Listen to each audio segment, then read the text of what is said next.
Hey there, I'm Steve from Big Calm Tiny Homesteads in the Slocan Valley in the Kootenays of BC. Awkward question number 5. How long does it take to get a tiny home community ready for residents to move in? So how long is a piece of string? It really depends on the scope of your project, where it is, and what resources you have. The scope of the project is obviously how many pads, how many people are you looking to bring in? Some people are looking at just 2 or 3, and that's a community. Some people are looking at maybe 20 or 30 or 200 and 300 if they're a professional real estate developer. For us, it was important to keep things fairly modest here at Big Calm. It's a big project for us, but on the grand scheme of things, it's fairly modest, having about 8 to 10 serviced tiny house on wheels pads.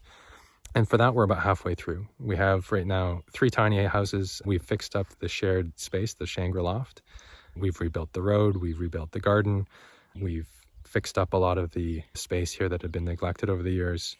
And we've got the services out to the community space. And then the last mile is to trench them and build the pad in the road here in this meadow, where we'll be putting the majority of the pads. So that takes a little while. We were looking to move faster during the pandemic, just because it is expensive and difficult to get all the contractors and machines and the trades out on site. We are in a rural location, and especially at that time, those machines and those contractors were very busy.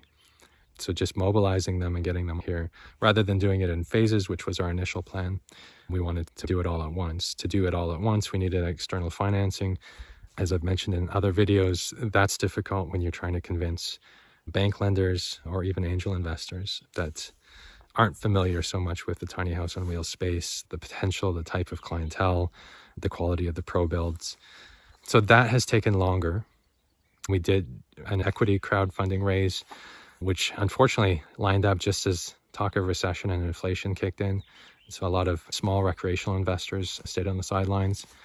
So this is kind of a fallow year, I guess. We're taking it easy this year as far as development and contractors. We're focusing on things like the garden and some of the other amenities and infrastructure. And depending on what sort of financing shows up, we'll either do the initial plan of phases, 3 or 4 pads at a time, or perhaps we'll do it all at once. That really depends on some good luck and some outside partners. So to answer the question, how long does it take to get it ready for tenants?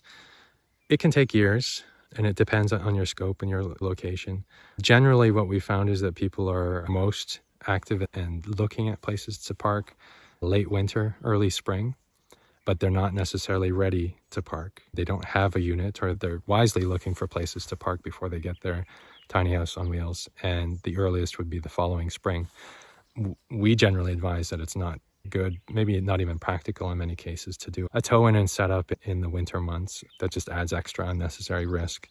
And so most of the movement tends to be late spring, summer, early fall. And so you kind of have to line up to those cyclical annual cycles as well.